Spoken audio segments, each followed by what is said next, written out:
Hey everyone, welcome back to Stream 1, financial information, financial services, accessibility, COVID, customer services, COVID age, a whole load of stuff we're going to cover in the next couple of hours. There's a couple of panels coming up, which I know you'll enjoy.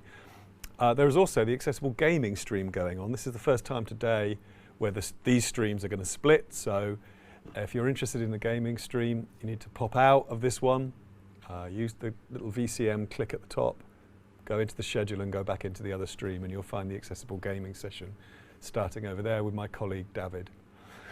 So what we're going to do here is talk about financial services, and I'd like to say hello to Paul Smythe, who you'll have seen this morning talking with Robin, my colleague Robin. I'm hoping he's going to join me on the screen here, just to say hello and say, hi Paul, how are you doing?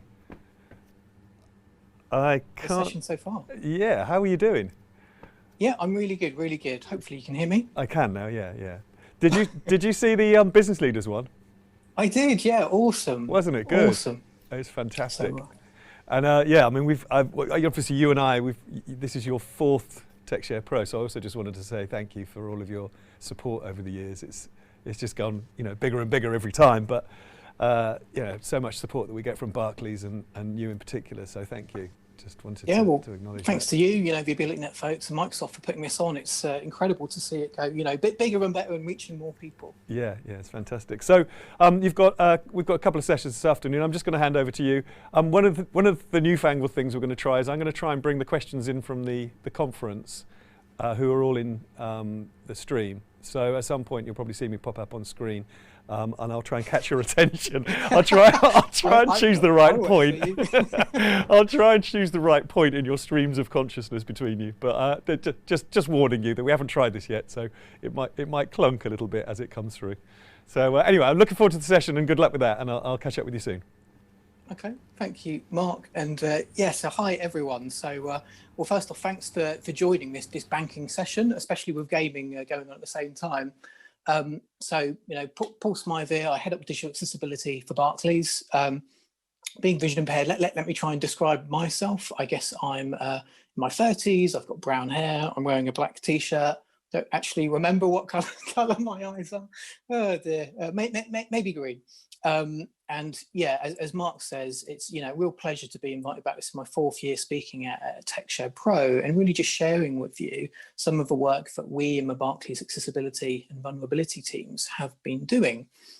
So, we've got an hour to do this. I'm joined by some great guests. So in about 10-15 minutes, we'll bring them in to hear from other banks and get their perspective on what they're doing. And really for this first hour, it's very much that. It's looking at what accessible banking means, what it means sort of before COVID, and what it means now in this COVID crisis in terms of how banks are serving, their disabled, older, vulnerable customers and supporting their workforce. So hopefully that sort of makes sense. To Mark's point, any questions that you do have, if you're watching this live, please do sort of send them through. And between Mark and I, we'll do our best to try and funnel those difficult questions to the lovely panel that we've got starting in about 15 minutes. But again, let me sort of start off and really level set and share with you some of the things we've seen and the things we've been working on at Barclays, if that's okay. So I really wanted to chat through sort of 3 stories with you today. I guess the first is to really do a recap, in case you haven't heard me talk about this in the past, what accessible banking services sort of means, before COVID, where we used to have to, put trousers on and go out and go to a bank branch. Things were different a few months ago. I wanted to share with you as well sort of some of the extra support and services that we've been putting in place to really support the immediate needs of disabled and older and vulnerable customers now in these challenging months. And really talk about how we're supporting our, our workforce through this time as well. So if that sounds like a plan, let me sort of rewind and recap in terms of the big picture at Barclays. So, we've had an active accessibility program for a number of years. We're serious and committed about it. We have an ambition to be the most accessible FTSE company. And it's heartwarming to hear so many of the businesses on the sessions throughout the day also sort of have that ambition. You know, for Barclays, what does accessibility mean and why it matters? It's about ensuring that all people can use our products and services or be employed by us, regardless of their abilities, their situation, you know, their circumstance. By leveraging inclusive tech, we can enable and empower all people to work, to bank, to reach their full potential. So, you know, by leaning into accessibility, it helps us build a great experience for a greater number of people, and ensuring that our digital services, we don't leave out or leave behind anyone, that people can do their banking how, when, and where they want on their own terms. So that said, you know, we have had a wide variety of accessible customer services that we've offered to a range of disabled and older customers to meet their nuanced needs. And let me just kind of recap a few of these, so again, to sort of aid everyone's understanding. So I guess when I think about customers with sight difficulties, you know, historically this was about offering paperwork in alternative formats. I think the session in an hour's time will really drill in on this. You know, we offered talking ATMs to help people with sight difficulties or print difficulties like dyslexia to get cash out independently, you know, really impactful. We offer high visibility debit cards as well to make it easier to make purchases and so forth. But, you know, equally important is making sure that our digital services, our mobile banking app, our online banking websites, are as accessible as they can be. And one of the main ways we do this is really partnering with AbilityNet and accessibility accrediting those key sites and apps to make sure that, you know, they're accessible for those who need it and really usable for everyone. So, you know, really important to us on that front. When I think about, you know, customers with hearing and speech difficulties, you know, we offer virtual sign language interpreter services, and we also make sure that our other channels like instant messaging or maybe video banking, if I'm hard of hearing and reliant on lip reading, that we do user testing to make sure that these do work for hard of hearing folks. When I think about customers with mobility and dexterity difficulties, you know, historically this was about making sure our high street bank branches were physically accessible, but more so now it's about making sure that contactless payments and you know, it's seamless to buy things in shops and so forth, and making sure that the digital services we have, you know, have fewer clicks and bigger touch targets, so it's easier to use for this segment. When I think about customers with learning and language and literacy difficulties, you know, having simpler security steps, being able to use your fingerprint or face recognition, really benefits the you know, this audience, but makes lives easier for the rest of us.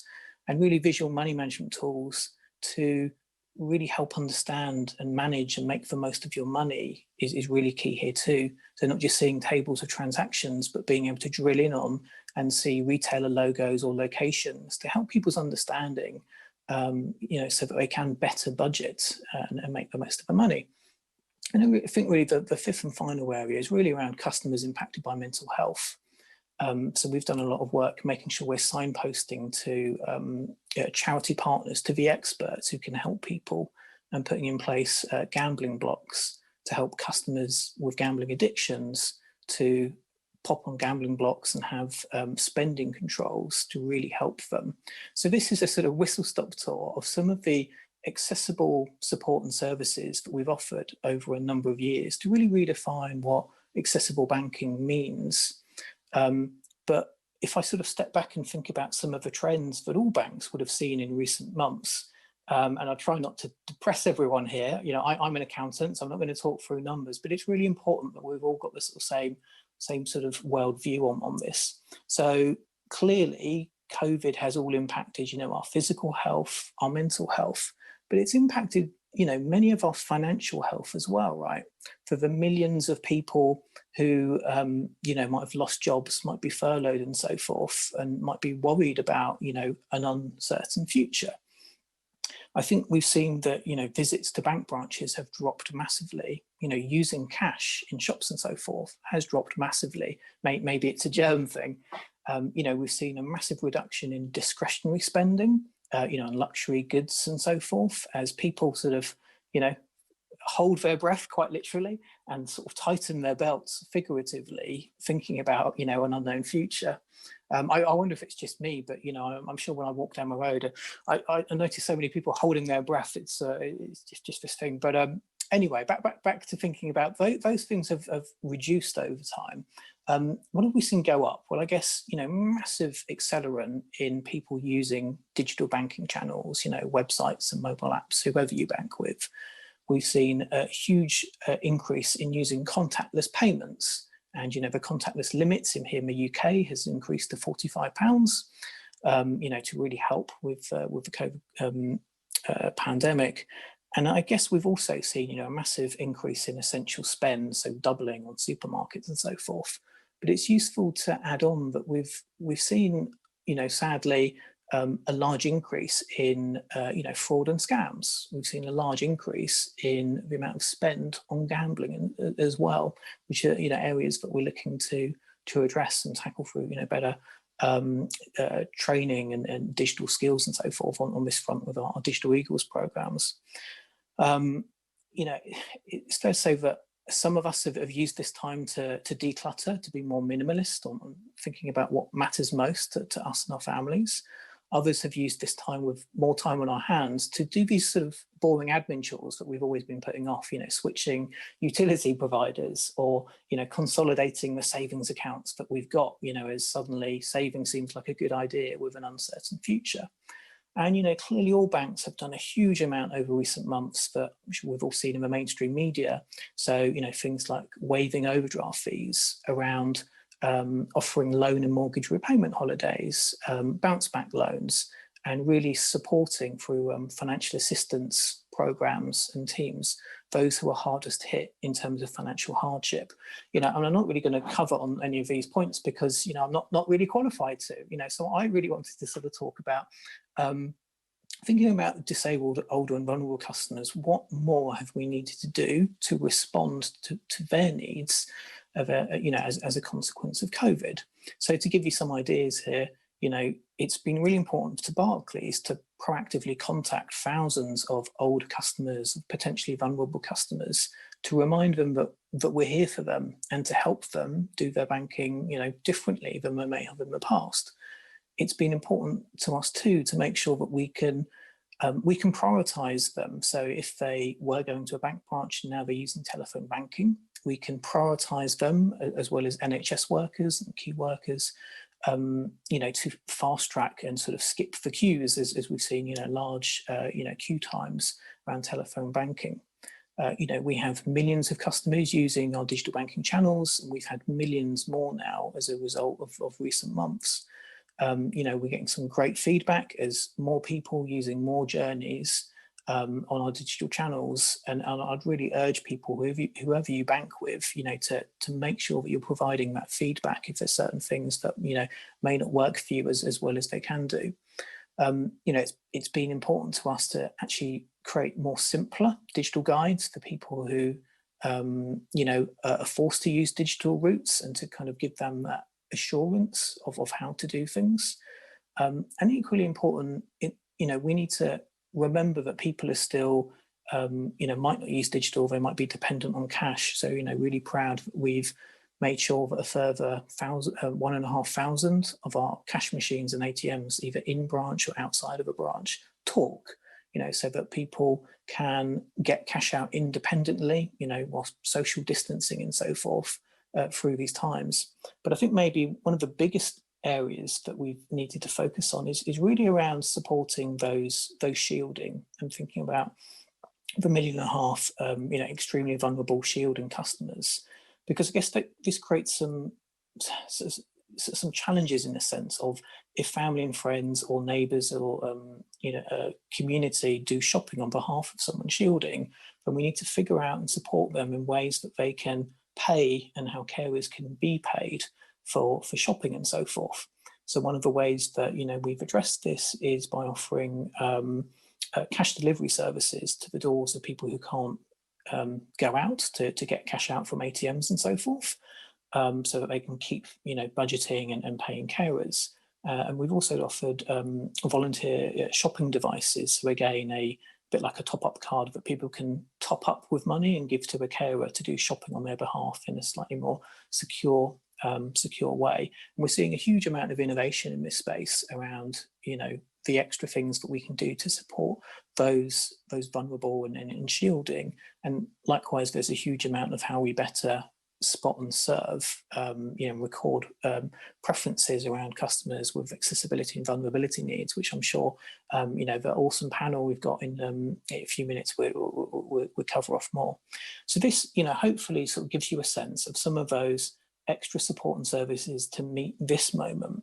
And I believe, that accessible customer service for me has always been about offering flexibility and choice and personalization. But I think to meet this particular moment, it's about something more, and about being, businesses and brands being responsive and responsible. And I guess when I talk about responsible banking, that's around actually being there for society, for customers and the communities you operate within. So for Barclays, proud that we've launched a £100 million COVID community aid programme to support those hardest hit globally. And I think for the UK alone, that's about working with charity partners for those hardest hit vulnerable communities. So things like low income families, things like those impacted by financial hardship, elderly isolated people, and really supporting key workers through these difficult times. So this hopefully gives you a sense of some of the things that we have seen and done in Barclays. We're on a journey. There's a huge amount more ahead of us, and we're going to come on and unpack this a bit more as part of the panel. But again, hopefully that gives a whistle-stop tour. I think just taking sort of final minute just to talk around how we're supporting our workforce. And then again, we'll bring in the Q&A panel. So real quick here, because I'm conscious about I'm out of time. In terms of supporting staff, we've seen as COVID first came in, providing workplace adjustments to those people not in their offices but at home was really important, and being proactive about that. We've seen an acceleration to move to more modern, more accessible platforms and tools like Microsoft Teams, what we're using now, and kudos to Microsoft. I think we've also seen, a second spike of not just colleagues with disabilities and access needs needing adjustments, but as COVID's lasted for longer, people who may have been using laptops on a sofa or bed or on a sort of awkward dining room chair actually needing adjustments. So it's been really important to us to, help promote workplace adjustments to our wider workforce. And then of a final point, really around mental health, making sure that through these times, we see the mainstream media of depression and anxiety doubling, and making sure that our wellness programs, the support we offer our staff, and making sure that we are surveying and checking in with them to see what more we can do to support them has also been really key. So hopefully, that sort of gives a whistle-stop tour of some of the things we've seen at Barclays. But I'd like to just move it along now, and again, get some great guests. I'm going to shut up and do less of the talking and ask more of the questions. So I'm hoping we can bring in Charlotte and Stephen and Gordon with the wizardry of tech. Aha. Yes, hello, I think I can see you. So let's kind of start it off. Rather than being that awkward chair that does a rubbish job of trying to introduce people, I'd love you to do it because you're best placed, right? So hoping you can, tell a little bit about yourself, your role, and perhaps about, your organisation and how they've needed to sort of respond to COVID. So maybe ladies first, Charlotte, can we start with you and NatWest? Well, firstly, thank you for having me along. And so my name is Charlotte Grannon. I work in the Customers in Vulnerable Situations team for NatWest, Royal Bank of Scotland and Ulster North. So just a little bit about my job role.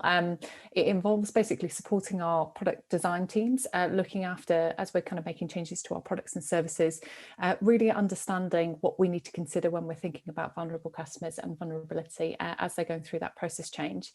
I also spend part of my days working with our customers where we need to offer them additional support, and working closely with teams that do a great deal of work within that space too. So if I think about what our organisation's been doing, so probably very sort of similar to yourself, Paul, before sort of COVID, I think if we even think back sort of 5-10 years ago, banking has changed dramatically, just in terms of the way that people can access their money and their information much more freely available through sort of things like our mobile apps, through our online banking channels. And obviously we work towards making sure that we are complying with AA accessibility standards, making sure that our customers can access these through using the smart technology that's already built within these devices, which is great for our customers to be able to access. If I think sort of post-COVID, things that have been happening sort of similar to yourself, as mentioned, we've got cash deliveries which have been going out to sort of our vulnerable customers. We've been doing the dedicated lines that our customers can come through to us, which has been invaluable, especially for some of those key workers that you mentioned, so social workers, NHS staff. We're also been doing outbound calling to our customers. So over the age of 60 and 70, we've been calling out to those customers to make sure that they are okay, and seeing what support that they need as they interact with us, and especially for those customers who are kind of predominantly using our branch channels, given the fact that obviously we were in a lockdown and limited kind of interactions within our branches. So that's been really, really key for us. We've probably similar to yourselves done lots of work within the innovation space. So our companion card has been really well received from our customers, which enables customers to top up, similar to the one that you mentioned. They can top up, put additional funds on this and give it to a carer to enable them to go out and to be able to use money. But I think COVID has just probably expedited some of these things within a digital space, and making sure that digital is used by more sort of people, and I think we will see more and more of that as we go on, whether that's through COVID or other changes which happen as consumers get more used to kind of accessing information more freely. Great, thanks Charlotte. And Stephen from Lloyds, do you want to introduce yourself? Yes, thank you. Hi everyone, my name is Stephen Buzatil and I head up the design systems team at the Lloyds Banking Group. For those who are visually impaired, I'm a guy in my early 30s with brown hair and a full beard too, and I'm actually colorblind, so my shirt I think is blue and possibly pink, but I can't guarantee that. And I'm sitting in a very moody, dark blue room at home. So as I said, I head up design systems, and the purpose of the design system is to ensure all digital customer journeys are built and delivered consistently and following standards. In our case, accessibility standards are the foundation of everything we do. They span from WCAG AA standards, as Charlotte mentioned, to readability standards, and also plain English writing for comprehension. The way we ensure our digital journeys work well with screen readers for visually impaired, or even with device-assistive technology. We regularly test each and every component, and we're talking about form fields and buttons and things like that, to ensure that they work for everyone. So really, we've always championed accessibility, in my case, digital accessibility, and set these really high standards for designers, engineers, and product specialists to follow when releasing work out to the public. However, COVID has allowed us to also focus on non-digital customers now, many of whom are elderly or not confident banking online. And we focused our efforts on supporting them and upskilling them to manage their money from the safety of their homes and outside of a branch. We've got things like the Lloyds Bank Academy also helping people upskill on their digital skills, and a dedicated phone line, a helpline for vulnerable customers, and also people referred to us by charity partners to, again, support them with their banking online. And in some cases, we've even sent them iPads because they didn't have a computer or a device of their own, to ensure that they're able to do their banking from the comfort of their home with our support. Sure, great. Thanks for sharing, Stephen. Really useful point there about how banks are sort of stepping in around digital inclusion to give people the IT and skills, as well as making sure those digital channels actually work for them. So thanks for that. And last but not least, Gordon. Thank you, Paul, and thank you to Billy and everyone else for the invite along today. This is my first TechShare Pro conference. For visually impaired colleagues, I'm bald with a beard, which I'm male and a bit older than everybody else, but that's probably not the first time that's going to be said today. I've made an effort and put a shirt on for the first time in I don't know how long, which is blue and white striped, and I'm speaking from my living room in North London. So my job is not in the finance sector. I don't work for a bank. I work for an organization called the Research Institute for Disabled Consumers. We've been around for over 50 years. We were part of Which back when Which was forming at the beginning. And what is, I think, unique and really exciting about the work we do, we have a panel of over 16, I was going to say 16,000, I wish, 1,600 disabled and older people who essentially want to work with businesses, with charities, with government to make products and services more accessible and more inclusive. That's why we exist. That's why the work we do is all about making the world more accessible and more inclusive for everyone. And the reason that the panel is so important, because the people on the panel, it's Pan Disability, it's right across the UK. They really know what inclusion looks like and equally what exclusion looks like.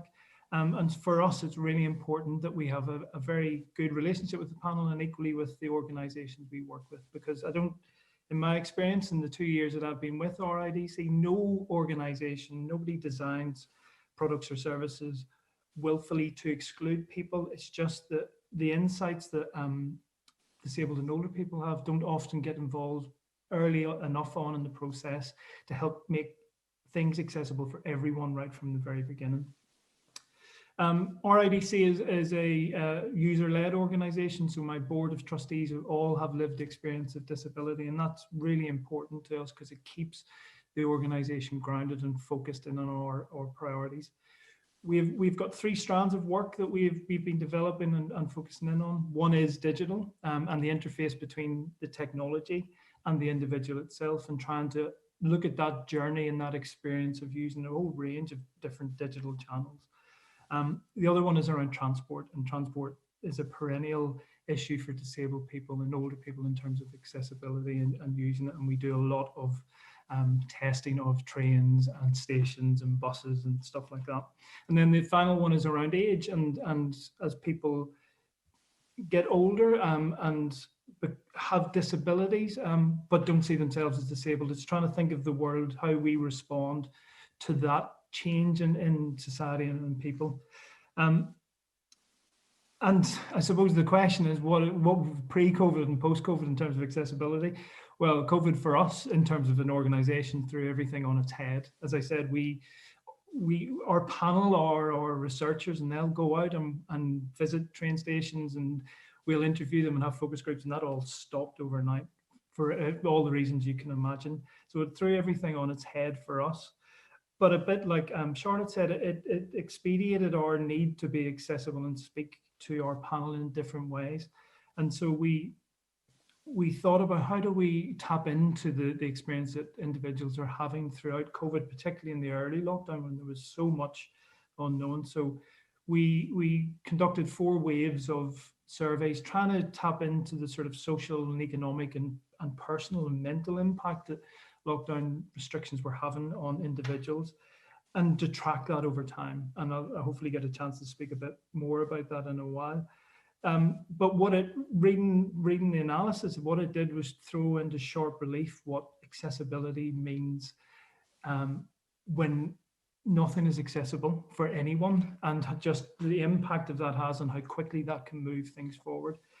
So I'm really delighted to be here and be part of this panel, and hopefully not speaking purely from a financial perspective, but just the perspective of the experience and the insights from disabled and older consumers. So, well, thanks for that, Gordon. And yeah, reminder to folks watching this live, and again, if you do have questions, now you've met a lovely panel, and please do send them through, and I'm sure Mark will pipe them through to us. I've got a handful of ones lined up to get us started. So maybe, Gordon, I mean, let's kind of just continue that thread that you were talking about. For me, Research Institute Disabled Consumer, you sort of act as that voice of disabled people, of some of the added challenges that they've faced in terms of whether it's using their bank or whether it's just in general in terms of going out and buying stuff in this different world with everything online and one-way systems and shops and so forth. So do you want to kind of unpack some of the kind of research findings that you found of what are these trends, sort of challenges and opportunities for customer service? Sure. Again, based on our research, I think you can summarize it all into the 3 R's. There was an immediate response to COVID, and then there was a reaction when people realized actually using online shopping for supermarkets and stuff was very, very challenging for a lot of people to access. And then there was a retrofit. So things were, the information came through and people went back and tried to fix them. And you could see that through our research, where in the first wave of the surveys, people were very anxious, very concerned about getting delivery slots through shopping. But over time, the anxiety and concerns around online shopping dissipated, whereas other things became more of an issue and a concern. So whether that was through accessing medical services or prescriptions, that increased as time went along because those systems didn't react quite as quickly as shopping did. We also saw a massive impact in terms of people's mental health and the anxiety around physical activity. And I think you can't sort of, as you said earlier on, you can't underplay the impact of that on people's decisions and reactions and just their general well-being. And more recently, when the lockdown restrictions were lifted in the summer and a lot of the streetscape changed to make sure that it was safe, transport then became a bigger issue, and not just the ability to get on a bus or get on a train, but it was more about the streetscape and how things have changed around different accessibility on pavements and all of that. So it's been a very interesting ebb and flow of that respond, react, retrofit all the way through. But some of the barriers I think we came up with as well was certainly around the digital. And we've done some research that we released yesterday that showed that the use of apps and the accessibility of apps built into smartphones is a bit of a challenge for disabled people in a number of cases, and 40% of our panel have either trouble downloading or accessing apps and they'll just stop using them, which is fine if it's for shopping and things. Well, it's not fine, but when it's utilities and other sort of important areas where there isn't a lot of choice, or if choice is much harder to come by, that is certainly coming through as a big barrier. The other issues were around finances, you mentioned before, but also accessing through the phone and those different communication channels. The other 2 very quick points that came through was that our panel are made up of obviously a range of different people. Some were shielding, some were on the government's vulnerable list, and some were not, but felt they should be. And that drove a different reaction and a different set of concerns and experiences. And I think that that's a big challenge, even as we're in this stage of COVID, is getting on those different types of lists to be supported. And that came through as a massive message through all those 4 waves. And we were getting response rates of 800, 900 people each time. So it was very broad overview of things going on. And now, finally, we're seeing that the behaviors of others are the things that are driving a lot of anxiety and concern as well. So whether that's in transport or in shops in terms of social distancing, and whether or not people are acting in a responsible way, wearing masks, or just the built environment in different environments, or making people just less comfortable going out and therefore aren't. So it's a bit of a run through of it all, but there's definitely issues around digital inclusion, connectivity, and the thresholds about how you get onto all these lists for support. Sure. Well, thanks for sharing, Gordon. And an important word for me as you were talking there was around vulnerable people, right? And I know many people, that word vulnerable has sort of put their back up, in terms of shielding, and vulnerable meaning sort of medically vulnerable, or i.e. susceptible to COVID. But I guess in banking, the word vulnerable and vulnerable customers means something else. It's loaded. So maybe, Charlotte, let's sort of turn our attention to you. You're the customer vulnerability lead at NatWest,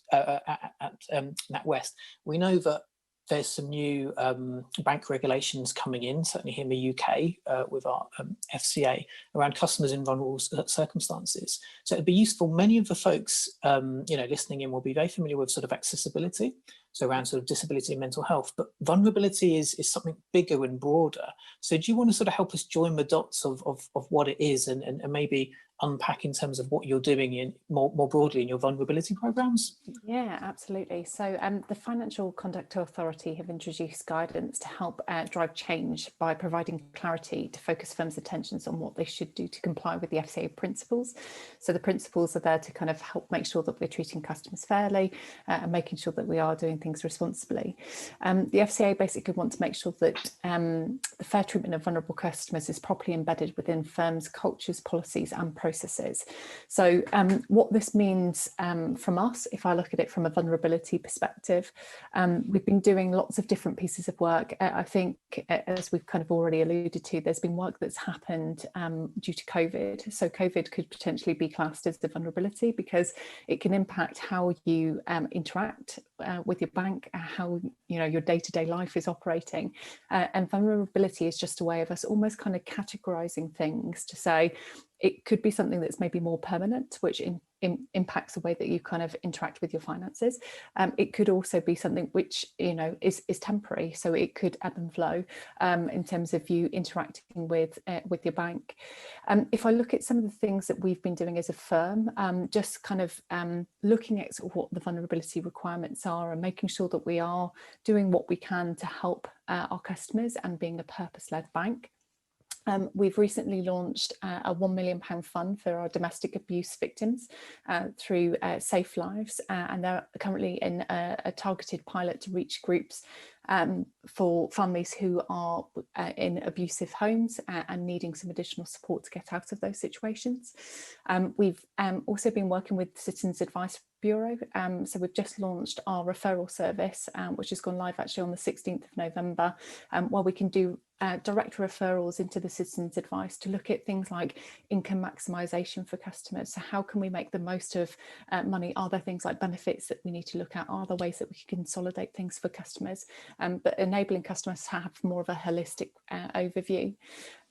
Other pieces of work that we've been doing, so we've just done a partnership with GamCare, so we're currently working with the GamCare Advisory Panel and Committee, and we'll continue to contribute to discussions around financial institutions and how to best support problem gamblers.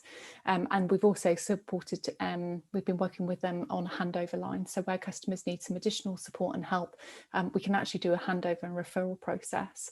And the final one that we've been looking at is U3A, so this supports those affected by social isolation and loneliness, and embeds our kind of model to work with communities and to kind of create central hubs to help people where they're going through sort of social isolation and loneliness. So as you can see, there's lots of work that is happening in regards to different elements of vulnerability, and I don't think vulnerability can just be categorized into sort of certain pots, because everybody can experience different types of vulnerability as they go through their life, and I like to call it the roller coaster of life. It's not always as straightforward, day to day for everybody, and things can happen which make things more difficult for people. So I think the guidance that we have got is just enabling us as companies to have a central kind of guidance and place to go to get that information, and to standardize it across the board for us all. Right. Well, thanks for just explaining that. But it's such a broad spectrum that we're all vulnerable from time to time, and then it's not just this, disability and mental health, but it's all these other life events, or financial literacy, digital literacy, and so forth. All sort of plays into this sort of melting pot. Absolutely. Okay. So Stephen, let's kind of come back to you. So so you're design head of Lloyds Banking Group, and I guess one of the questions is, as it's going online, is how do you ensure that your brand online is kept accessible, and how does sort of design systems help? That's a really good question, and nowadays designing a brand and all the services around it absolutely needs to have accessibility at its core. Many times digital accessibility isn't considered, or at least it's not considered enough. So the choice of a typeface or the color palette and even art direction require upfront work to ensure that they work for people's different needs. And also I'd like to say that good accessible brands can still be beautiful, absolutely. With a little more upfront consideration, we just make sure it's beautiful in all its senses. Have you ever experienced a website where the typeface was really difficult to read? We all know that some typefaces work really well and improve legibility, even some specifically for dyslexic people, for example. These kinds of accessibility decisions impact all of us, including people with no apparent accessibility needs. And then we've got colors. How do we pick a distinctive brand color, but one that also works for colorblind customers, for example? And this is an area of specialism for me as a colorblind individual, something which as a designer, I once hid, but now lean into as a way of improving services for others like me. And this year, for example, we completely rebranded Halifax from the ground up. We've got a dedicated brand team, but we worked with them as digital design and accessibility experts to fine-tune some of the details to ensure just fit for digital. And then, to your point around design systems, Paul, we drew up every single user interface component from scratch, meeting the AA standards, and coded them into our design system to ensure that everyone used the same instance of a master component across our digital estate. And it's the first time we've done anything at this scale. So it just ensured that we had cohesive brand presence, which was done to a really high accessibility standard, but the level of cohesion also helps with things like building brand trust and also ensuring that customers feel safe, especially when identifying potential fraud, which may not execute the brand as it should be, and they could identify those differences. Sure. Yeah, and makes complete sense, Stephen, on what you're saying about accessibility teams and brand marketing teams working together to make sure that things are pretty and polished, but also accessible and usable as well, not just in print, but on screen. And I think your point about sort of making sure the building blocks or components are themselves accessible, as many, big businesses will have, maybe potentially hundreds of sites and millions of pages. So trying to bake accessibility in the kind of building block or component level is so key, so that accessibility can scale. Otherwise, you always find, a handful of issues on certain pages. So it's definitely the right way to go, to sort of shift left, make sure that designers, are really thinking through an accessibility lens.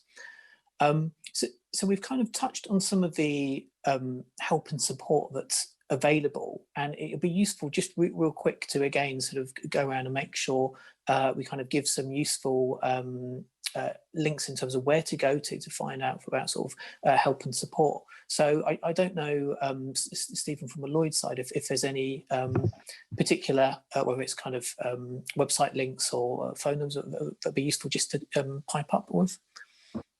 Yeah, absolutely. So firstly, we've got a dedicated helpline for vulnerable customers. And these are also, again, people who are supported by our charity partners. And this was launched back in April, where we found that many elderly customers were struggling to adapt to online banking.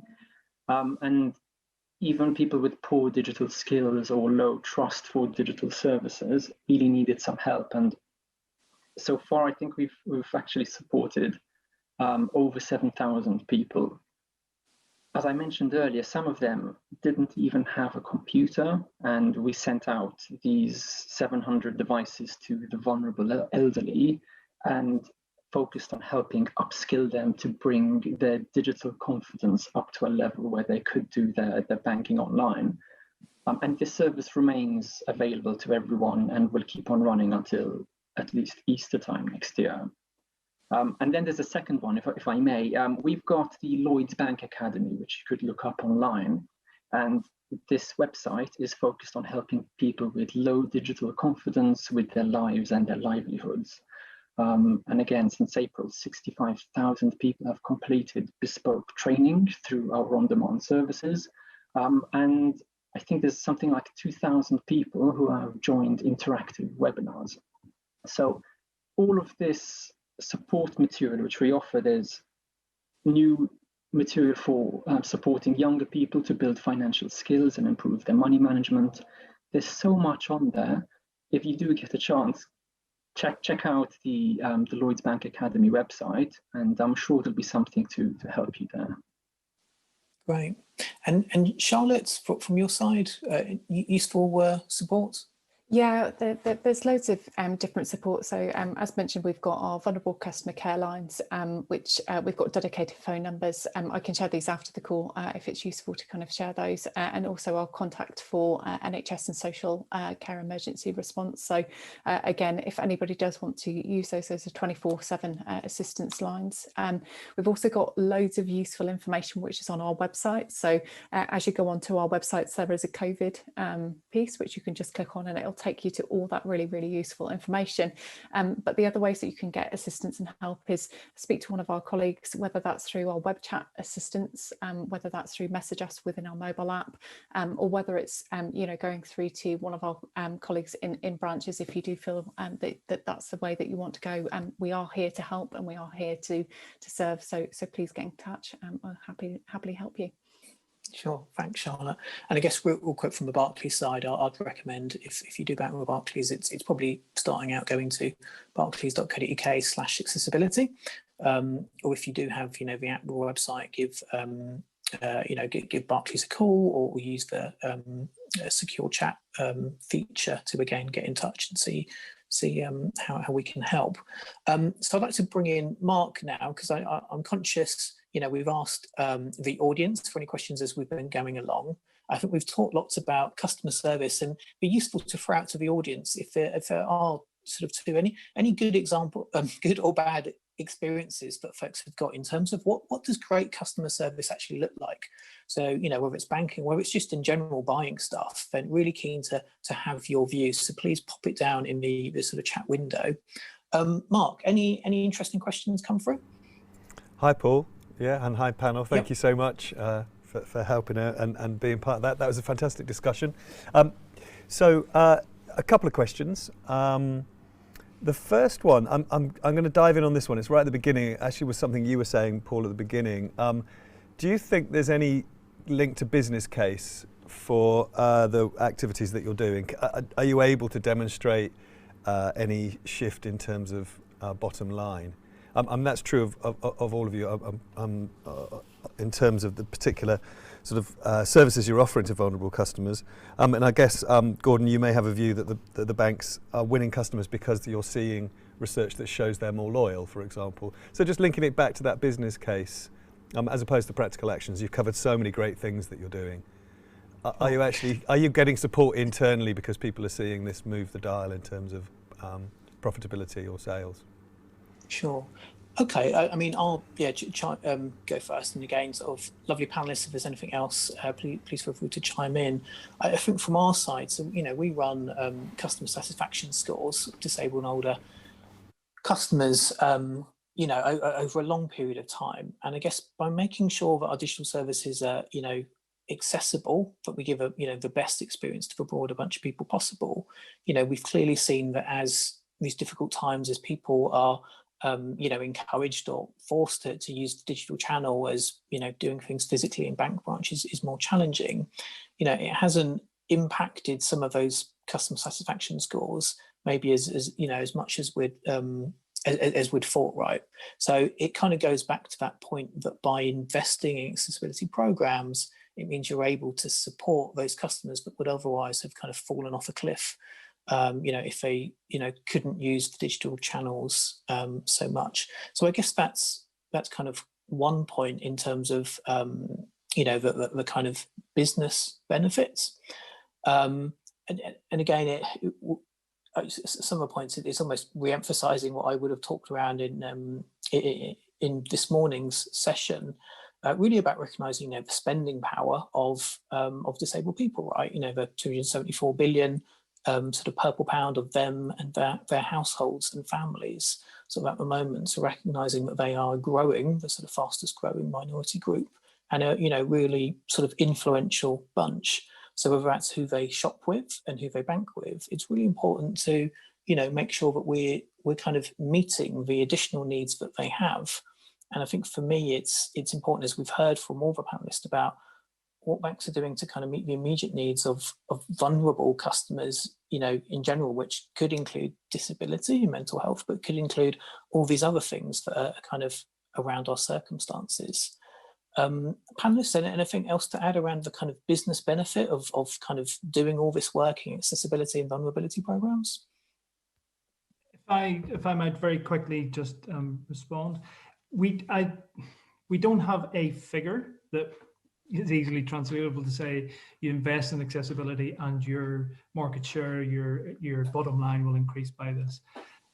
There is research that shows that if you get it right, disabled people tend to be, and it's a very reductive view, but more loyal, because what would be inconvenient for a non-disabled person is really scaled by 10 the impact it has if something's not accessible for a disabled person. And therefore, if it is designed and made accessible from the very beginning, you bake in that loyalty.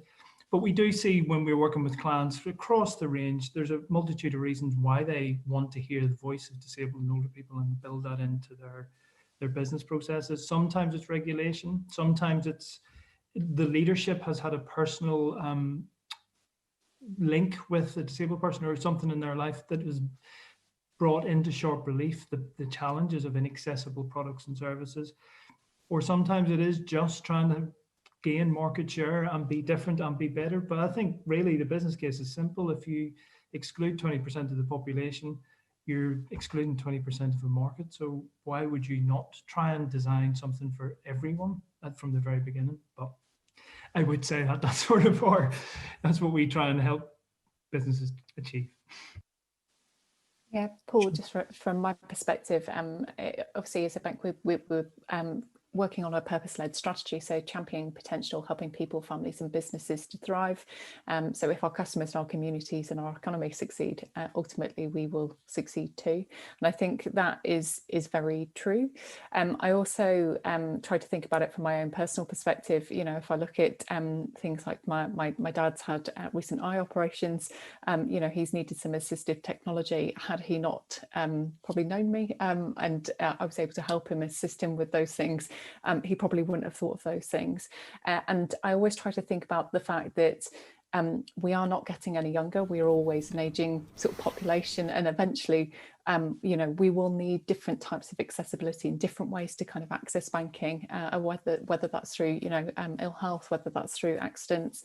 These things can happen to any of us at any time. So I think it's about thinking about the long term as much as it is about sort of the here and now for me. Paul, thank you. Thank you, Charlotte.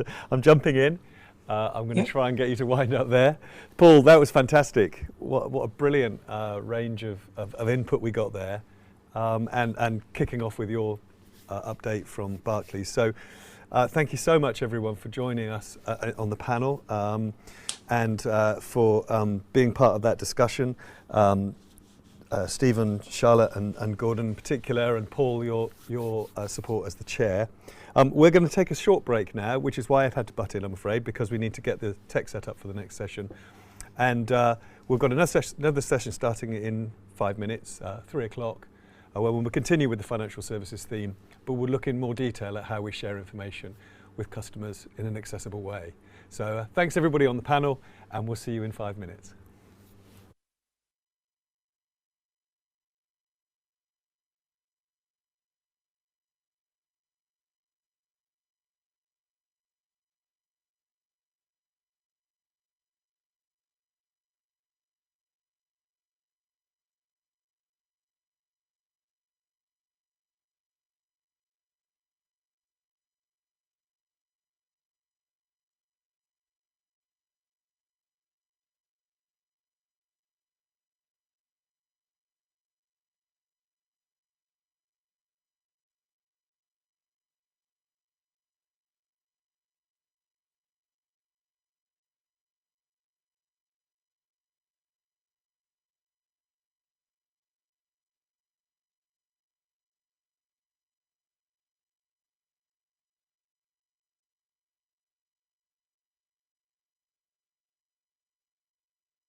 to the second part of our financial services session.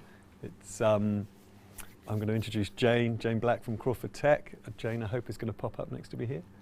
Jane. Hi, Mark. Hello, how are you? Hi, good afternoon. I have to admit, I've been eavesdropping on your conversation with Christine about the voices in your head. I could totally Don't share my secrets with the whole crowd, Mark. It was as if I was in the conversation with you. So,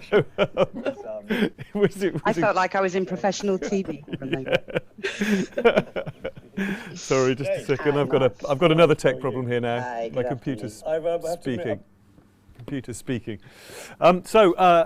This next session, I think, Jane, that Jake can't make it, unfortunately. Yes. So Jake from ING won't be here, but we do have Natalie and Christine. So I'm going to leave you to introduce them and get on with the session. I'm going to be checking in on questions. So as you may have noticed with Paul, they filled the time, so they didn't need lots of extra time on it, lots of extra questions. But if I see anything pop up, then I may well pop in and say that I'll give you a little nudge.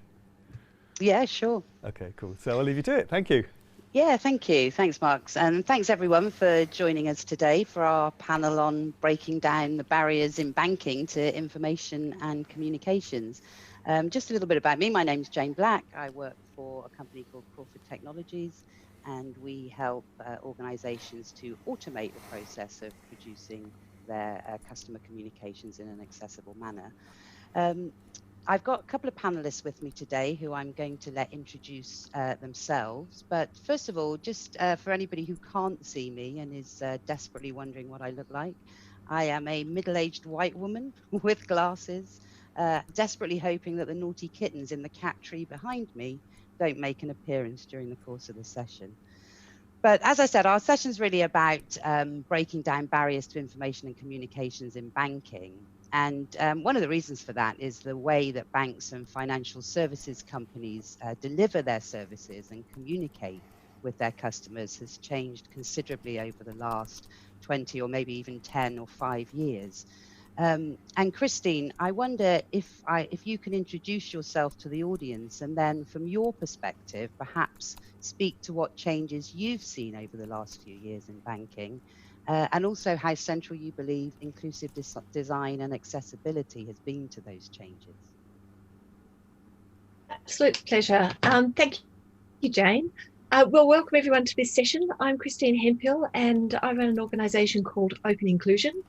Our organisation is really about infusing design and innovation with the understanding of consumers, particularly consumers with different access needs, so disabled consumers, older consumers. And we've worked very significantly in banking. In fact, I have a banking background, so I spent over a decade working in banks in Australia and in the early stages of digital, so when function was originally getting built into a digital format. So a really interesting time to have been involved. For the last 8 years, I've been involved in digital inclusion, and that question around what is inclusive design and how's that kind of transformed banking or infused or been taken up by banking, I think is really what we want to look at today. As capability function got put into digital, accessibility tended to follow along at a slower pace. And I think what's fabulous to have seen, particularly in the last couple of years, is most of the major banks that we've been working with and that we've seen, particularly across the UK, where I know it the best, have worked really quite hard on increasing the inclusiveness of their banking capability. It is catching a tail though, because function is always going forward, and so are formats and ways in which people are engaging with digital.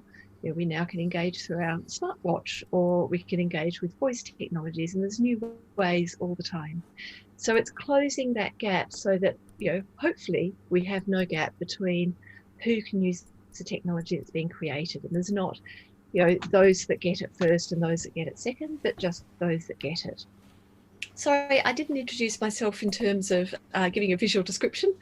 I'm also a middle-aged woman. I've got my DJ look going on today though, because I've got my headphones on. And I'm in a wood-panelled room, which is my study and workplace. at home, so as most of us are. Oh, thank you, Christine. There's a lot of us about as middle-aged women. Natalie, just building there on what Christine's talked about, and I know from your perspective, as Monzo, designing your services as a digital bank, for example, if you can give also a brief introduction, but then also maybe talk to what barriers Monzo were conscious that disabled customers might face with digital services, and how you went about approaching addressing those. Yeah, of course. So thank you for having me, firstly. My name is Natalie Ledward from Monzo Bank. I'm currently sat in my spare room / workspace, like we all are. I'm in Manchester in my yellow jumper with long brown hair, and you should see 2 windows behind me as well with like a pale blue wall in the background. So first, I'll introduce Monzo just a little bit. We're a bank that lives on your smartphone, and we were founded in February 2015, so we are very new.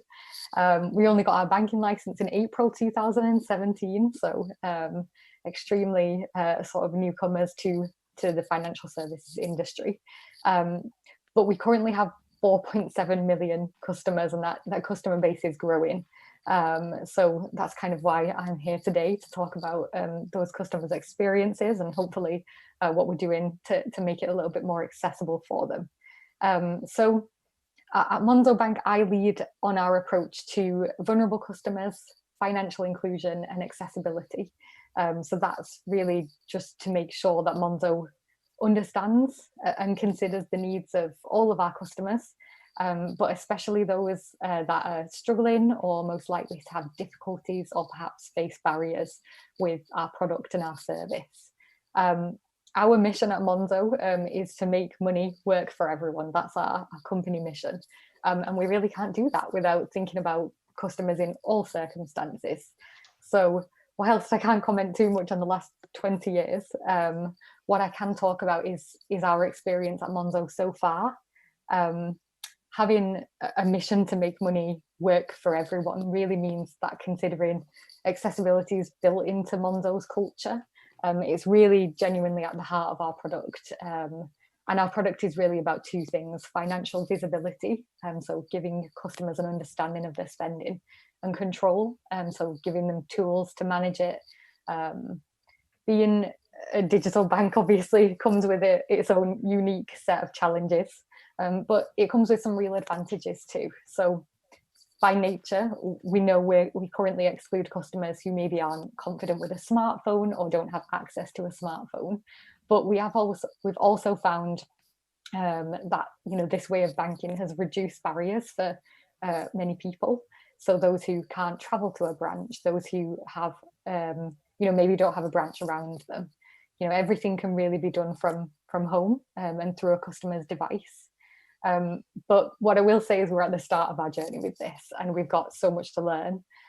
We've really spent the last few years trying to get to know our customer base, really trying to understand the barriers that they're currently facing, because I think that's really where everything should start, and then just trying to design our products and our services as inclusively as we can for our customers.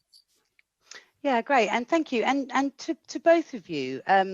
When you talk about the sort of barriers and things like that, are there specific barriers that you can identify or that you have identified, Natalie? I see you nodding your head there, around, in particular areas of banking that you've tried to specifically look at and address. Yeah, definitely. So we traditionally, there's quite a few barriers that people have faced to banking. But we went through earlier last year, so around the start of 2019, we launched a campaign called No Barriers to Banking. And it really was just a discovery exercise for us to identify the particular barriers that we could focus on. So one of them that we knew from this kind of exercise, this campaign that we ran, was specifically around the sign-up journey with basically the experience of deaf customers. So basically we created this workshop that we got customer feedback from. And we took a group of deaf customers through the sign-up journey to really understand what the pain points were. And one of them, which came across really clearly in this feedback session, was as part of Monzo's sort of onboarding experience at the start when you sign up for an account. You have to record yourself doing this really embarrassing selfie video so that we can take you through IDV. And it wasn't clear to customers that they could sign that video. So we ask you to say a phrase. We ask you to say, hi, my name is Natalie and I want a Monzo account. But you can say that in any way you would normally communicate, and that really came across as not being very clear. So from that, we changed the journey to make it clear in the instructions, basically, that customers can sign. So it's just things like that, really, pain points in the experience or the journey, and kind of trying to identify and just reduce, things that are quite easy fixes, but they have, a huge impact on a customer's experience. Yeah, and Christine and Natalie talked there about the use of sort of involving kind of disabled groups and user groups, and I know you work a lot in that kind of area around research and helping companies understand. How important is that to have those voices in designing those services, and where have you seen that that's made a real impact in some of the banks that you've either worked in or with? Absolutely critical, and what we've seen is, so Open Inclusion has a user panel, actually, similar to in our last panel, RIDC, we're talking with Gordon. We have a user panel of disabled and older consumers, hundreds of people spread across the UK, and we do ongoing research with them, usually with for customers to understand certain environments and to inform them on their design journeys or redesign journeys or innovation projects. And it's absolutely, it is truly the gem within our business, because it's this ongoing insight, and it's like the fuel that enables the engine of design. Designers, someone was talking about this at TechShare Pro this morning, and I do apologize, I can't remember who it was, that designers don't deliberately exclude. They just don't. People don't get up in the morning and think, how can I design a fabulous product that's going to exclude people?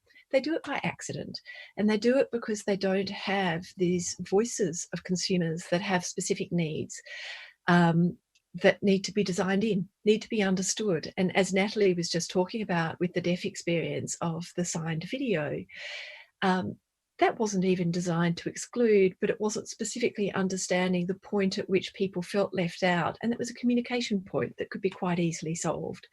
So the fabulous thing is, once you open yourself to these voices, some of this stuff can be done very quickly and very cost effectively. And it's just the understanding itself that enables that journey to be opened up to everyone. Some of these things take more strategic change and requirements and being built into a longer journey. But like anything, once you understand who you're excluding and why, it's so much easier to bring them in.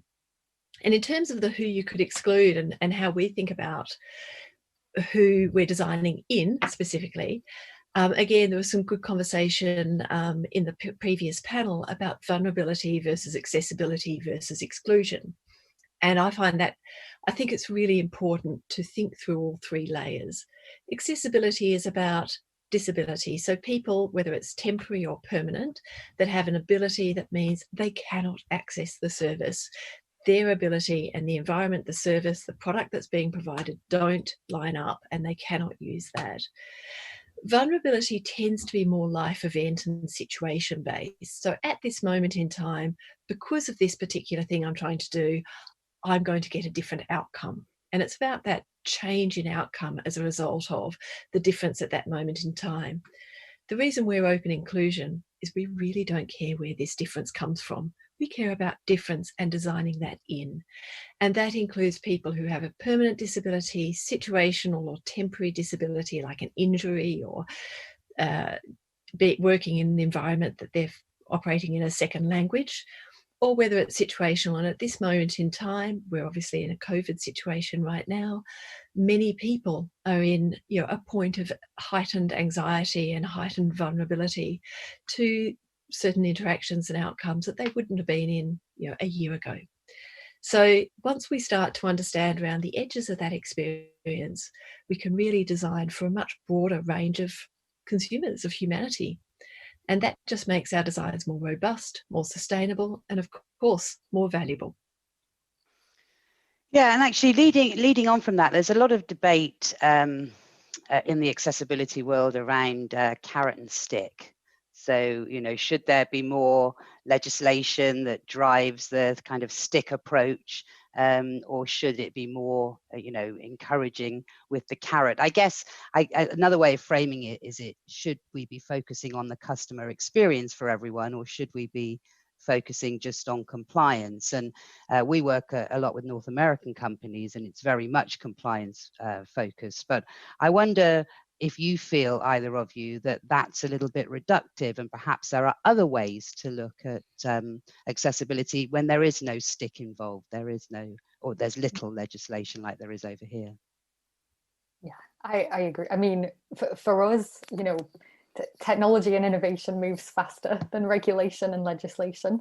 You know, I think there's some real opportunities in that space to bring down barriers. But I think, you know, the FCA released this kind of new guidance in the last year on vulnerable customers, which kind of encompasses some bits and pieces about the Equality Act and accessibility as well. And I think they've really kind of got it right in that, you know, they put heavy emphasis on embedding this into the culture of firms and embedding the thinking around, you know, customers that have different needs or additional needs into not just the delivery of your customer service, but every element of your product as well. So, you know, from the design of the customer journey through to the communications that you're delivering, and whether that's, you know, in an app, or whether that's on social media, or whether that's on paper, it doesn't really matter.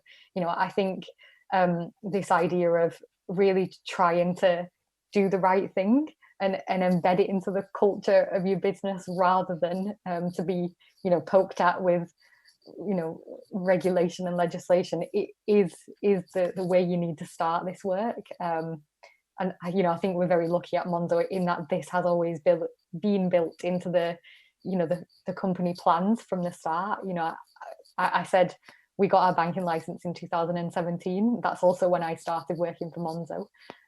So the thinking behind all of this has been, you know, really from the ground up and from the beginning.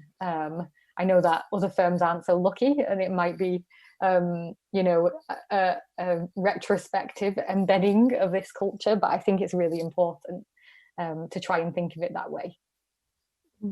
Totally agree, Natalie. And I think it's interesting because, you know, my colleagues and friends over in North America obviously are in a very different environment, and it's very legislatively, you know, and risk, you know, driven and risk oriented. I think that means more people come to the party, but fewer people actually dance and enjoy the party. So I'm very much a customer experience person. I look at customer experience and value the ability to understand diverse customer experience. I think is something most organizations now understand the value of, and is core to most commercial organizations. Understanding what is that spread of customer value across their customers, and then trying to unpick why are they creating moments of delight that create massive loyalty and are the most powerful marketing program, far better than spending a lot of money on advertising. And what are those moments that they're causing real friction and barriers in people's lives that are causing brand damage, but also just causing loss of income because people, you know, particularly moving into an environment where people are more financially constrained, which we seem to be moving into at quite a rapid rate. Hanging on to share of wallet is going to require us all to step up in terms of the experiences we're providing our clients and customers. And if you're only meeting some of their needs, but you're ignoring other parts of their needs, or you're creating some friction and some barrier on the way, that's not going to be sufficient. It may have been till now. You may have been missing out and not knowing, but for those that are kind of towards that bottom end of experience, it's going to be very hard to hold on to that. That is, you know, there's this minimum bar, and it's great to have a safety net, and I'm very supportive of having a safety net, but as Natalie mentioned, it tends to be a long way behind actual customer expectations and technology and innovation and all those lovely value additive things that businesses can generate their core reason for being around. So it's good to have a safety net to prevent those organisations that are not wanting to think about this and otherwise might forget about it. But if you want to maximise the value of your business, why stop at the minimum value you can create and cost yourself a huge market with a massive value, and actually the ability in terms of loyalty? These, people with particularly permanent disabilities and older consumers tend to be very loyal. So this can be some of the most profitable segments of your consumer population. So it just seems to be shooting yourself in the foot to hit that minimum bar. Having said that, the minimum bar is helpful. I absolutely agree. It's getting that message across, I think, isn't it, in tangible ways to organisations. I mean, I wonder if either of you, I'm putting you on the spot a little here, have examples of how you've seen what may have started out or may be seen as something as a project to improve accessibility has actually made an enormous difference to service overall for all customers. I absolutely can share that. We've come into quite a lot of projects where they said, we want to understand what customer experience is, and may have had an audit, so they might have done a WCAG audit to a certain level, so say 2.1 to the AA standard. They go, we just want to tick this box to say that consumers with different access needs and disabilities have used our product. And it might even be that comes in from a communications perspective, or from it's a compliance requirement for their organisation, or for government it's now a requirement. And then in doing that, they see the value of this fuel and say it is like rocket fuel. Extreme insights are so powerful. The difference between them is enormous once you start moving towards the edges of experience. And so they start seeing the power of these insights coming through, and then all of a sudden their design is unleashed to the next level. Innovation gets triggered. We've seen, we're now involved in organisations where they may have originally come to this through very much a compliance mentality, and we're now involved in their innovation projects because they recognise that this is actually a fabulous place to start an innovation project with a mainstream orientation. It's just, this is going to give them more insight to make that innovation more profoundly interesting, valuable, and that filter or that perspective that's going to find those points of real value more easily, and it does that. Yeah, definitely. We had an interesting experience a few years ago at Monzo with a product feature that was designed very specifically with a group of vulnerable consumers in mind. So we, in 2018, released a gambling block. And we designed it with a group of customers that had specifically requested it to help basically aid their kind of methods of exclusion, of self-exclusion from gambling. So that, it became basically a tool amongst others that they could use to kind of curb their spending habits on gambling. And so we'd worked with this group, and obviously we didn't expect a very large customer base, a large percentage of our customer base to have gambling addiction. So we released this feature expecting only a small number of customers to actually use it. And in the first few days of launching, we watched the number of customers turning it on skyrocket. And we were really confused because we expected, a really small percentage of our customers to have it on. And then all of a sudden, we've got hundreds of thousands of customers, and at the time we only had hundreds of thousands of customers switching this feature on. So we did a little bit of user research with customers that had turned it on, and realized that actually a lot of people had turned it on for security. So they thought it would be a good additional sort of, I don't gamble anyway, so I'm going to just turn this on, and then if somebody steals my card or whatever, then it's just an extra layer of security, which then triggered in turn this kind of really nice project around kind of education on scams and the security of your bank account, just because we'd created this feature that had, absolutely no intention of being a security feature. It was designed for a small group of customers, but, you often get these happy accidents which lead to, something that's actually a bit more universal. And that's where this, educational content came from. So yeah, absolutely. Always leads to more universal use. Yeah, absolutely. The other, sorry, I was just going to. No, sorry. The other thing that we've seen is early on when people are thinking about compliance, they often start at the end. They start quite late in the process, and you notice a real difference between more mature organisations and less mature organisations in the inclusion space. It tends to be definable by timing. And we're all on a journey. So let's just start by recognising we're all on a journey, and we're all on this maturity journey, including open inclusion. So let's start there and not judge anyone for it. But people who are fairly new on that journey often say, just before something's released, oh, can you come in and check it? Whereas what we see with more mature organisations is they start to embed those skills and capabilities into their teams. They start to ensure that they're listening to that insight, as Natalie just shared, right at the beginning of the innovation or the redesign or the design journey. And that's coming in small amounts and regularly, as opposed to a kind of one big chunk and late. A little and often and starting early is so much more powerful and actually much, much more cost effective. So it tends to create, I think of it as that while the cement's still wet, it's so easy to kind of add a little bit of inclusive design when you're still actually mixing it into a powder, rather than trying to crack a cement that's, 3/4 set to put a bit of, jam a little bit of inclusive design change in right at the end. Yeah, no, absolutely. So just, and I know, Natalie, you can only speak for Monzo. Christine, maybe you can have a little bit of a wider perspective. But if we were to take a look at the state of play today before we go on to look at the future, how accessible in terms of Monzo, Natalie, would you say your banking services are? And what is your, what other areas do you feel that you want to extend into? And then Christine, if you have an idea for some of, the nameless clients perhaps you may have worked with. Sure. So, I'll go back to the best people, I think, to answer that question are the experts by experience, our customers. And, they will feed back to us via all sorts of channels if something is going wrong. And, we are aware that Monzo is not perfect. There's many things that we're still on a journey with. But, from our perspective, being quite small still, and we're able to kind of move quite quickly.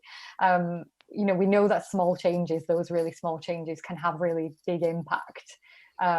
So, like I said, we're not accessible to everyone yet, but we are learning about those barriers that our customers are facing. And we're really trying hard to do banking a little bit differently and reduce the ones that we know have been there for years. So, one of the sort of more obvious examples that we tackled quite early on is around language.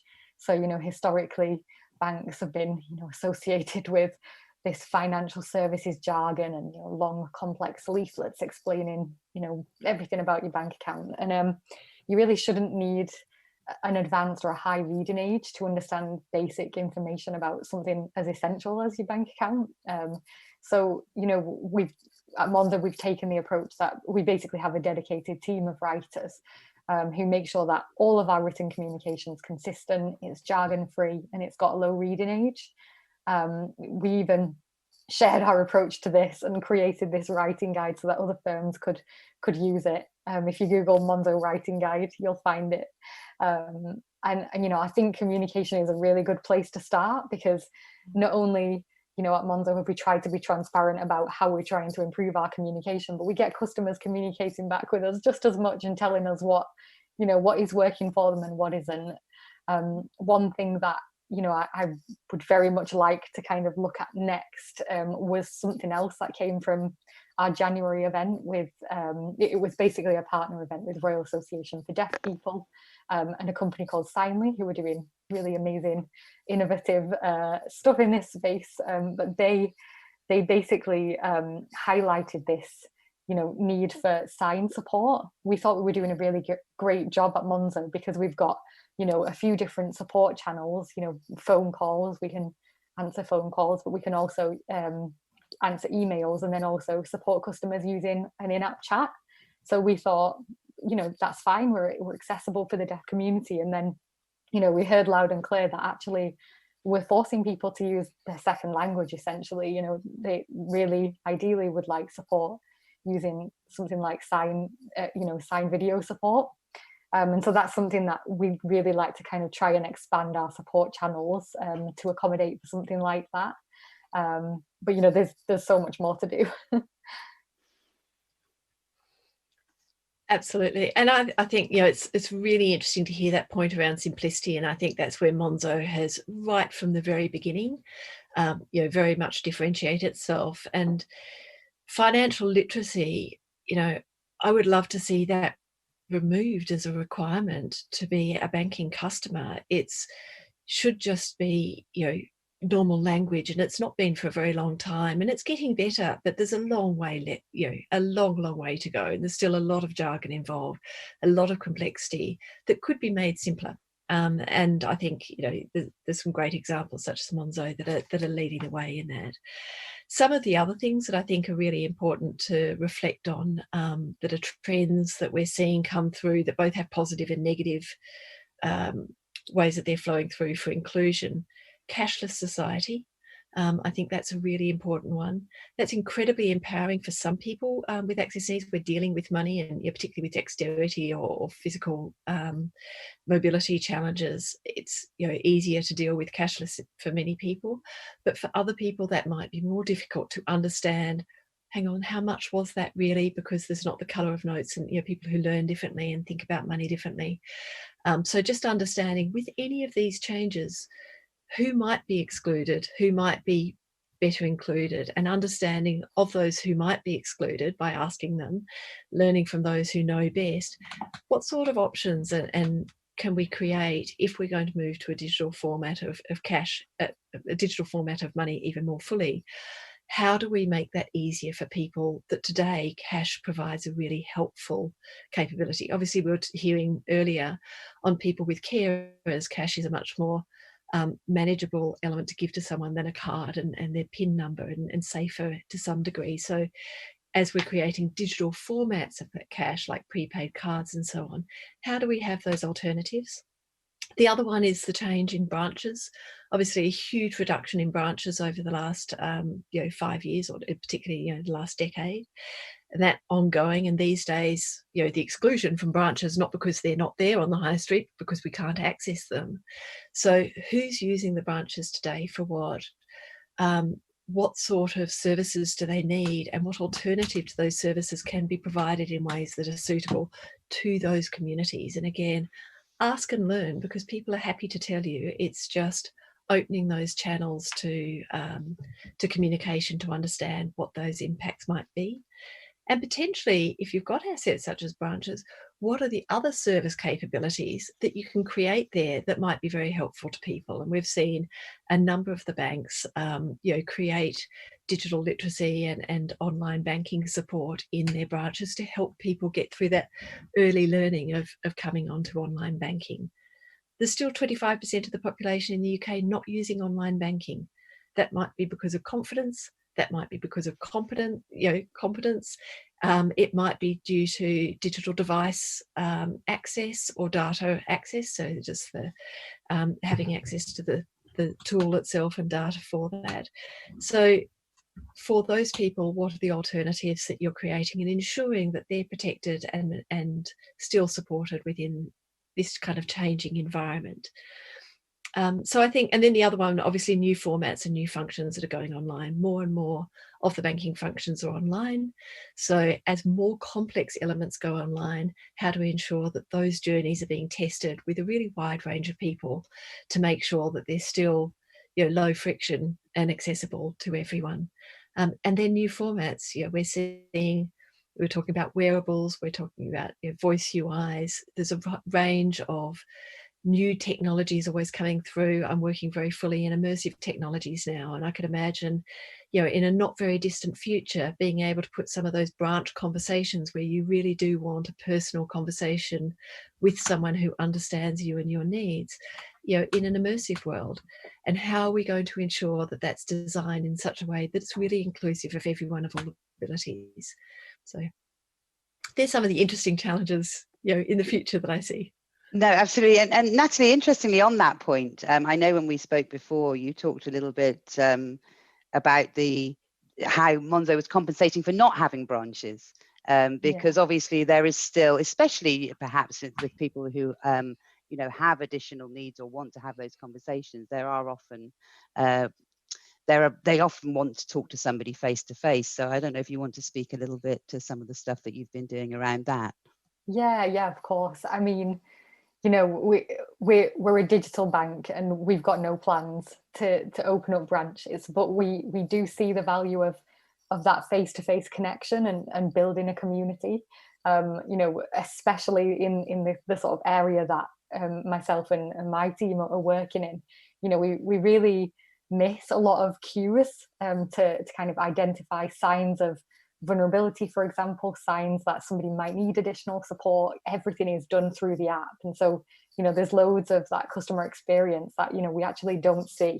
And so the only way that we will build those connections is still by meeting the customers. And you know, I spoke about the campaign that we did earlier this year, and part of that work was a roadshow of events up and down the country. So, you know, it's obviously important to capture as much of the country as possible, as much of you know, your customer base. And so we really tried to kind of accommodate for that by moving around to where we know our customer sort of hotspots are. So we were in bigger cities, which is reflective of our current demographic. But we held these events mainly to meet customers, but also to meet non-customers, to meet organisations who are working in these spaces. And it was really part of that discovery exercise to try and understand, you know, what barriers people are facing more generally with financial services, not just for Monzo. But then also for us to be making those connections. And I think, you know, it's so important, particularly for, you know, our product teams, for example. One of the events we held was in the London office, which meant we were lucky enough to have a user researcher there, an engineer, a product designer. And, you know, they were all in the room listening to the customer feedback and really trying to workshop solutions on the spot with them. And so I think it kind of just goes back to what do you use a branch for?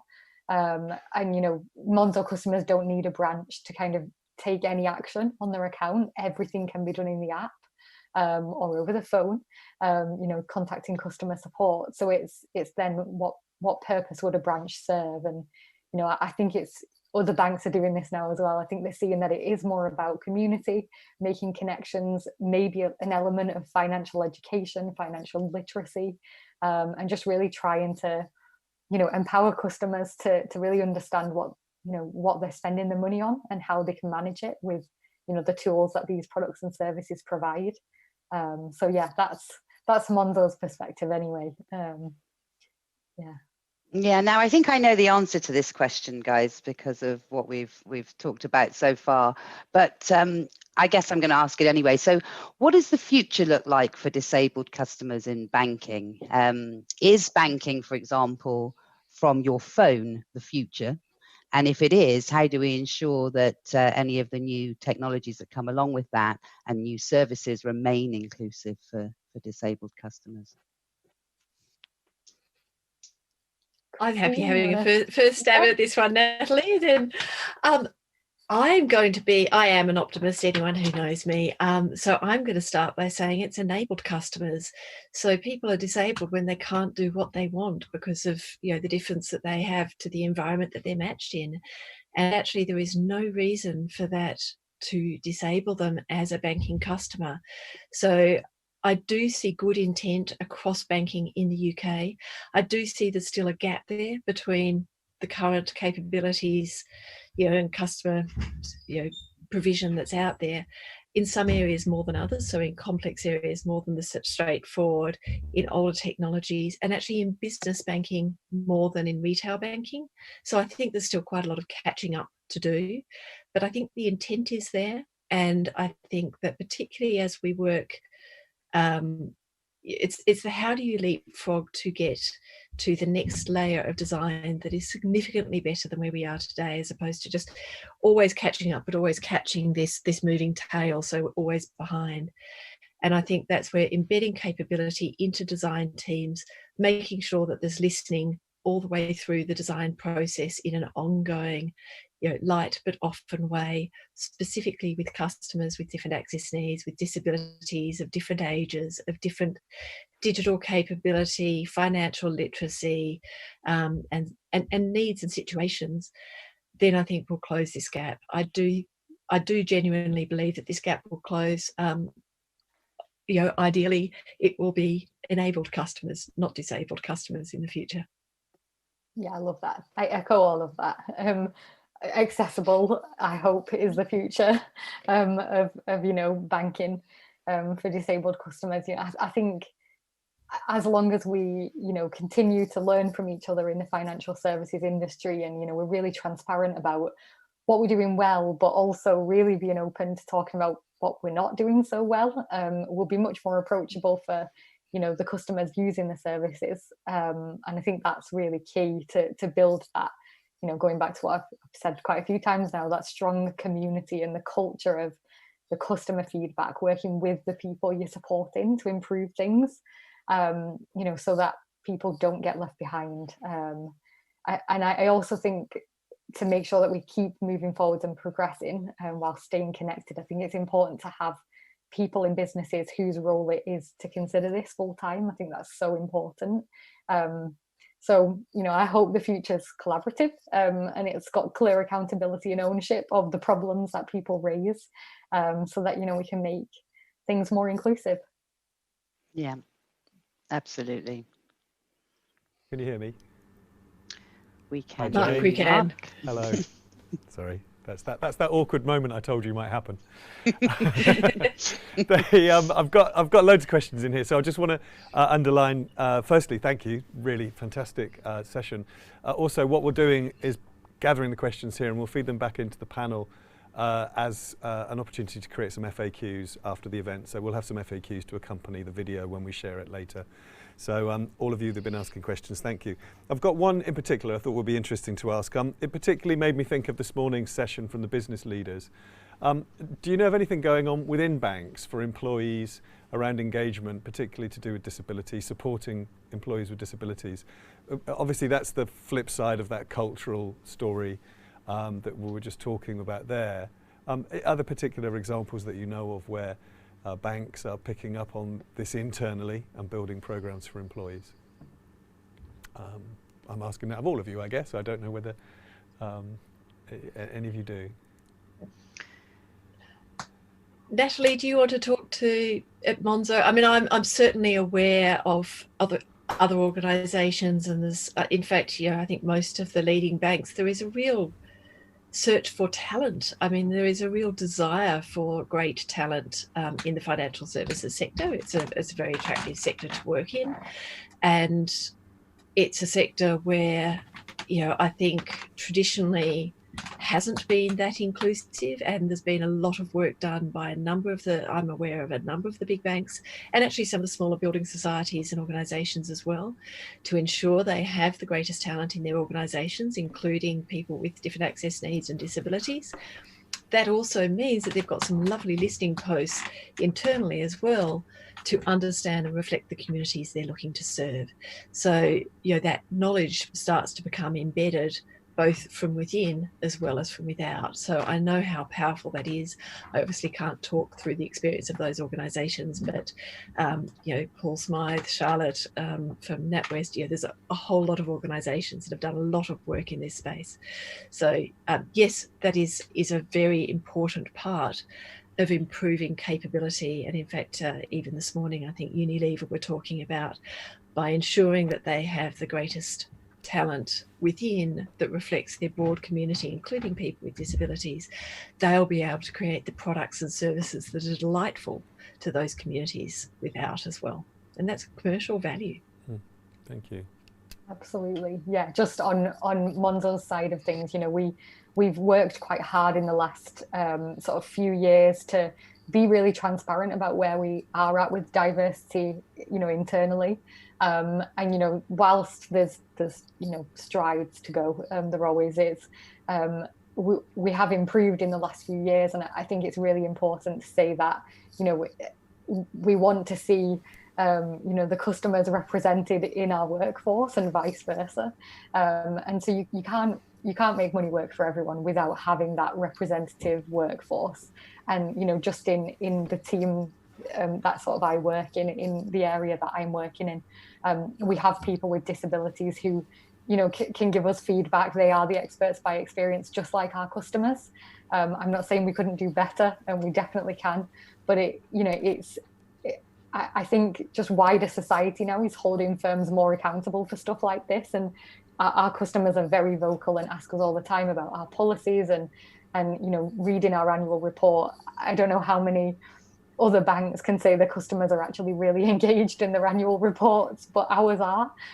They like to read into, you know, everything that we're doing, and as part of that, you know, we are totally transparent about where we're at on that journey.